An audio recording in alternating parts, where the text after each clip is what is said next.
Hey there nation, welcome to the show where we help you to play miniatures wargaming on a budget. It is I, Commander Cheapskate, and we are back with another edition of Warhammer-Wednesdays where we showcase Warhammer 40,000 Kill Team battle reports every Wednesday for our science fiction weeks. And this, ladies and gentlemen, is Pandora Fronteris Kill Team Battle Report number 8. It is a disrupt supply lines scenario that is fought between my two friends, Dark Lord Mac as well as O'Death. Dark Lord Mac will be playing the Cradle of Filth, the Death Guard, while O'Death is bringing the Heralds of Madness of the Thousand Suns. So we're going to play some background music real quick as the music is playing. Take a look at the rosters as well as the photos that we have. The rosters that are highlighted in yellow will be for the Death Guard, while the ones highlighted in blue will be for the Heralds of Madness. So with that being said, let's get this battle report on a roll.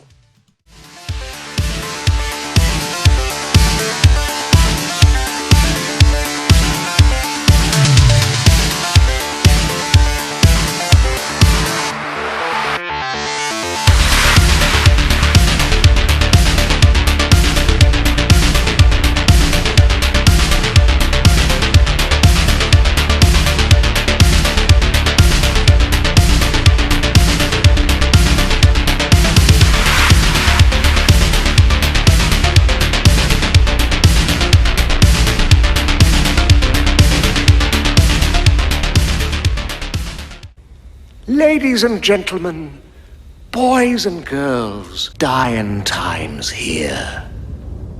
So the scenario rules for this one is called Disrupt Supply Lines. The objectives of the Thousand Suns are trying to defend 3 objectives while the Death Guard are trying to control them. Each objective is worth 3 victory points to whoever controls it.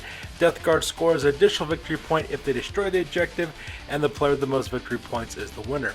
For the battle length, there's 4 battle rounds in this scenario, and at the end of round 4 you roll a d6. On a 3+, the game continues. If not, it ends after 4 rounds. And the rewards for this one is that the Death Guard trying to capture a mission critical asset which will level up their commander for the kill team up to level 3. So the scenario rules over, let's go and talk about the battle plan real quick. So here's another shot of the entirety of the battlefield. As you can see, the Thousand Suns are deployed on the left-hand side of the board, while the Death Guard are deployed on the right-hand side of the board. Now, as for the tactics on this one, I am not playing in this particular scenario. I'm just the arbitrator taking photos for the battle report. But I talked to my friends prior to the battle starting. Pretty much the idea is that for my buddy O'Death, who's playing the Thousand Suns, which is a neutral kill team, his plan is just to pretty much stay on the rooftops of the buildings and use overwatching fire to kind of whittle down the Death Guard that's coming to destroy his objectives. And the reason why is because the Death Guard are entirely made up in this battle report by Poxwalkers as well as Plague Bearers. So they don't have any shooting elements on them. They don't have any psychic abilities either. So pretty much his idea is just to whittle them down with long range fire and destroy them by the time they close in for the objectives. Meanwhile, for Dark Lord Mac, he told me that his plan was just to bum rush as quickly as he possibly could across the battlefield, secure the objectives, and destroy them as quickly as possible. He said the reason why that is the case is because he is playing Death Guard. They got high toughness, they got disgusting resilient rolls, and his demons also have demonic saves as well. So the shooting should be kind of mitigated according to his rationale on that part. So with the battle plan over, let's go and talk about deployment real fast. So starting off with the Thousand Suns with the Heralds of Madness on the bottom portion of the battlefield. Up on the top we have Amenhotep with the Light. He is a member of the Thousand Suns who's the Rubric Marine who's carrying a Soul Reaper autocannon, and down below the guy with the halberd, that character's name is Anku. He's a twist spray armed with twin Zangor blades, and right next to him is Haket, who's another Zangor who is equipped with chainsword as well as an auto pistol. And in the center, as well as the top of the battlefield, 3 more members of the Heralds of Madness. Up on the up on the ground level on the top left, that character's name is Kalisar on Fire. He is a Rubric Marine armed with a Warp Flamer, and right next to him on the top of that rooftop, next to the objective, that is Sekinri the Illuminator. He is an aspiring sorcerer. He's got an Infernal Bolt gun. He's also got a Force Stave, and he's also a Psyker as well. And at this right next, and he's also the leader specialist for this kill team. And then right next to him is Ron, which is another Thousand Suns Rubric Marine. And he's armed with an Infernal Bolt gun. Meanwhile, across the battlefield, in the top of the deployment area, we have the Cradle of Filth for the Death Guard. Up in the front, that is Thrax the Reeking. He is a Poxwalker Zealot. Right behind him are Gallows and Dirge, and both those guys are also Poxwalkers. And finally, we have the right here we have the little 6-man fire team of Plague Bearers. On the back there, we got Urg as well as Slouch and Trudge, and then we also got Boiling, Ruin, Festering Jawbreaker, as well as Dueling the Slint. And those 3 guys are just normal Plague Bearers as well. So the point we're with, we go directly to the top of turn number 1, and my friends roll off our priority to see which of them will be going first. Alright, so that takes us directly to the top of turn number 1, and the Death Guard managed to get priority on this one, and this photo is taken after the move phase. And as you can see, for the most part, my friend Dark Lord Mac just kind of advances everyone as quick as he can. He sends Thrax the Reeking as well as Gallows and Dirge, as 3 Poxwalkers. They run as quick as they can along the top of the battlefield, directly to objective marker number 2, which is on the roof there with Sekenre the Illuminator as well as Ron. At the same time, he also advances as quick as he can with his Plague Bearers, his 3 normal Plague Bearers, which is Boiling Ring, Festering Jawbreaker, and Dueling the Slint. Those guys jump up to the top of the roof in order to face off against Amonhep of the Light, so that way they can, take out that Soul Reaper autocannon.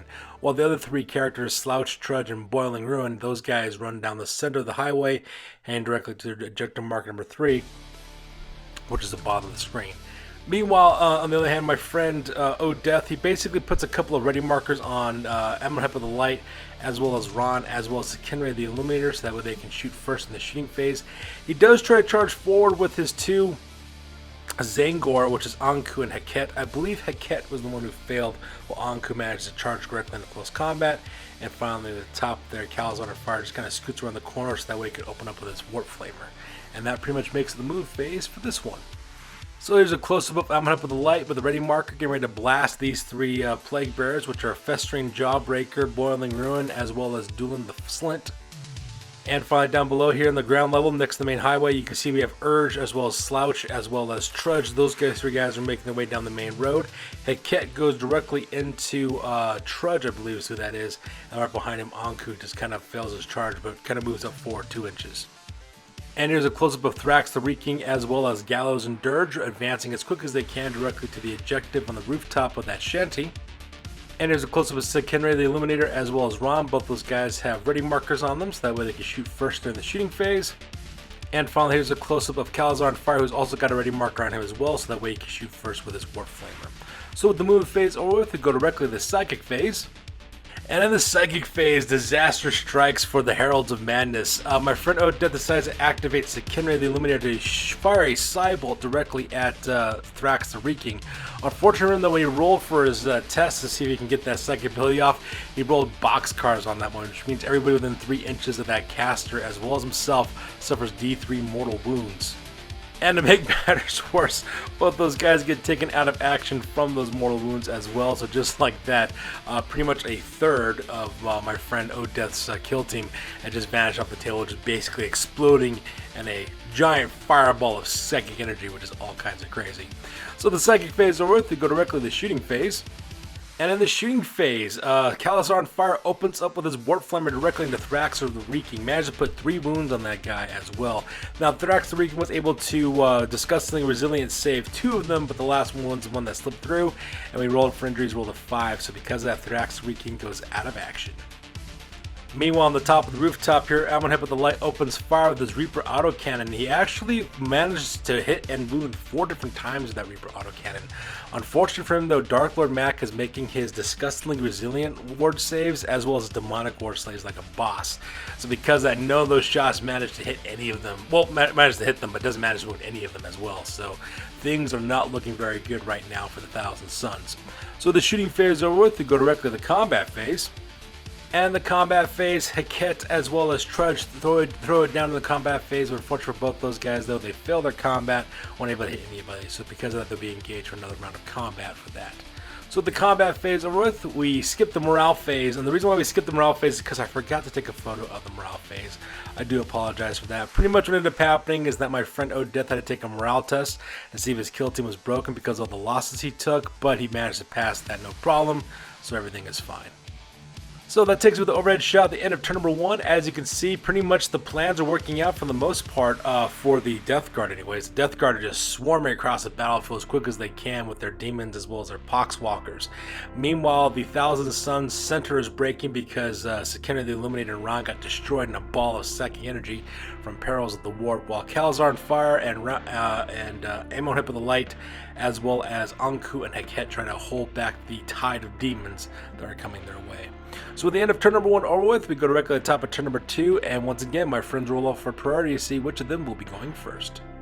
So that takes us regularly to the top of turn number 2, and this time the Thousand Suns were able to get the initiative on this one, so Odeth will be going first, and this photo is taken after the movement phase. So for the most part, what ended up happening is that my buddy kind of pulls back a little bit with Emhub of the Light.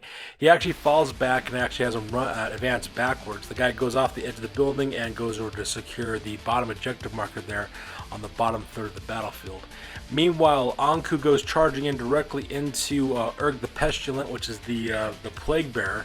Not the Plague Bearer, the Pestilent Bearer? I forgot the name. Basically the champion of the Plague Bearers. He goes directly into him for close combat as well.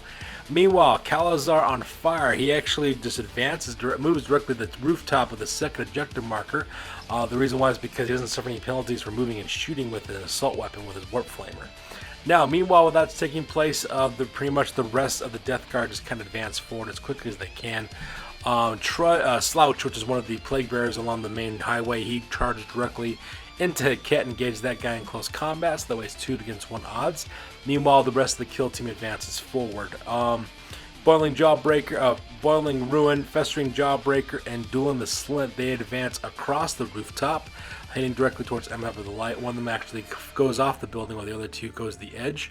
At the same time, Gallows and Dirge also advance forward as well. I believe it's Gallows who's the guy who climbs up the rooftop in order to take on Kalazar on fire, while Dirge is the guy who's kind of like right there on the bottom of the base there trying to climb up as soon as he can.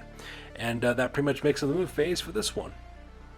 Alright, so here's a close-up of Kalazar on fire, who's trying to control objective marker number 2. You can see Gallows has also climbed up the rooftop, advancing forward with Dirge down below.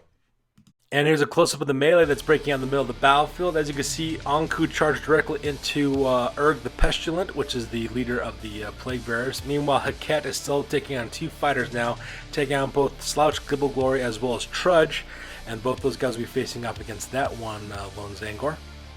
And here's a close-up of Emhub of the Light, who's advanced backwards to secure objective marker number 3.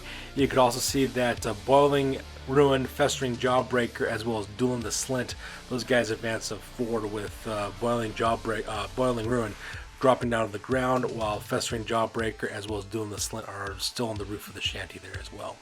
So with the movement phase over with, we skip the psychic phase because no one's has got psychic abilities, and we go directly to the shooting phase. For the most part, the shooting phase is pretty lackluster for the Thousand Suns. Both the Zangor try to open up with their auto pistols, but fail to wound. However, Kalazar on fire, though, he lights up Gallows, hitting him with that Warp Flamer, wounding him 5 times. Now, in that case, my buddy Dark Lord Mac was able to stop 3 of those wounds with his disgusting resilient rolls, but the other 2, though, went directly on him and put that fire directly out of action. So with the shooting phase over with, we go directly to the combat phase. And in the combat phase, disaster strikes for the Thousand Suns. Urge the Pestilent had no problem whatsoever putting the hurt directly onto Anku. Anku was just unable to wound Urg the Pestilent. He actually hit him twice, wounded him twice actually, but Urg the Pestilent was able to save one with his disgusting resilient roll and save the other wound using his demonic saving throw as well.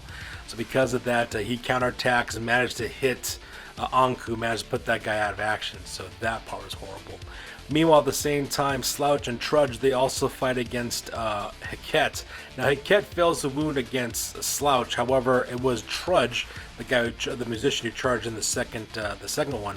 He was actually the one who was able to put the wound through on Hiket and actually put him out of action as well. So just like that, 2 more members of the Thousand Suns are gone. So with the fight phase over with, we go directly to the morale phase. And unfortunately for the Thousand Suns of the Heralds of Madness, they had to take a break test to see that the warband is shaken, if the warband is broken or not. And unfortunately for my buddy Odeth, though, he fails that test. So because of that, the kill team is now broken, which means that every single person needs to take a nerve test at this phase to see if they're shaken or not. Luckily for Emhub of the Light, though, he is perfectly fine. However, Kalazar on fire is currently shaken, so he won't be able to do anything for the next turn. So that's a really bad thing, because there's only 2 members of the Heralds of Madness left. And it's at this point that my friend Odeth decides to call the game. He's only got 2 fighters left with a whole huge horde of demons still left on the table. And just like that, the Death Guard managed to pull the win on this one. So with that being said, ladies and gentlemen, we'll go directly to the post game, because this battle report is now officially over. Alright, so first off we start off with the Heralds of Madness of the Thousand Suns. This is a neutral kill team that's actually being played by our friend O'Death as NPCs for the campaign. So for the injuries, Sekira the Illuminator, Ron, Anku, and Heket, all 4 of those guys got taken out of action, but luckily for my friend though, all 4 made full recovery, so they're perfectly fine. Now while fighters did gain experience points though, none of them advanced at this time, so because of that, no advance was there. We don't have to really worry about the resources too much because they're neutral NPCs in this one, so they don't have to worry about resources nor recruitment, so they're currently still stuck at 212 points for their kill team force, and that pretty much makes it up for the Heralds of Madness. Meanwhile, for the Cradle of Filth, 2 members of the kill team were injured, which was Thrax the Reeking as well as Gallows. Both those guys make full recoveries, no problem, so they're still alive and kicking. For advancements, the only person advanced was Festimus the Bellman, who was the tally man, who was the commander of this kill team. And the reason why is because by successfully capturing this hex on the map, they're able to get another mission critical asset, which is one of the territories you can get. And that's the only way you can level up your commanders in this campaign, is by securing those mission critical assets. So because of that, Festimus the Bellman is now level 3, which makes him even deadlier as well. And at the same time also increases his point value too. Now while that's occurring, of course, for the resources, currently at Intelligence 0, Material at 2, Morale at 1, and Territory at 7, and they also managed to capture the hex they're going after and securing a mission critical asset as well. For recruitment, my friend decided not to recruit anybody at this time because he hasn't lost anybody in his kill team and his command roster, and his new kill team force now is at 233 points.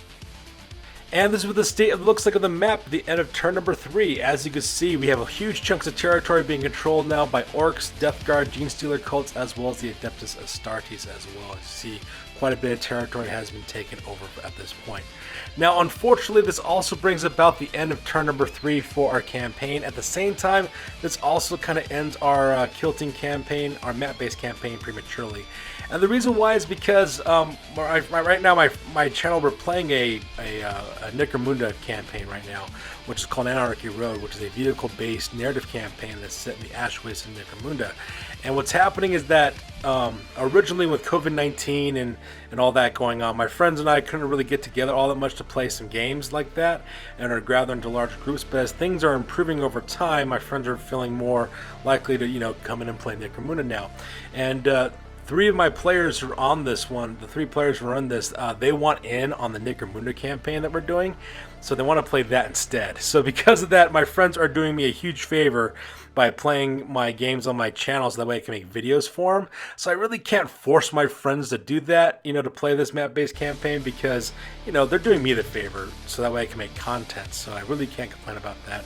So they want to do that instead because, they only got limited amount of time in their free time, and they want to play Necromunda instead of kill teams. So because of that, this does end our campaign prematurely, but at the same time though, you can see exactly how our map-based campaign rules are working. So as we can see so far, there hasn't been too many issues with our map-based campaign rules, so I'm pretty satisfied with that. If you guys want to do your own battle reports and your own map-based campaign using our kill team rules, please feel free to do so. And if you guys actually want to make a video about it, go ahead and link it down in the description below so that way we can take a look at it, because I'm really interested to see if you guys want to run with that map-based campaign.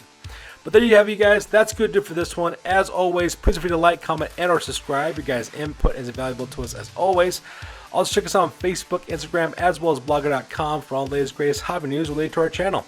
That's good to do for this one, you guys. We'll catch you guys in the next one. Peace out and stay classy.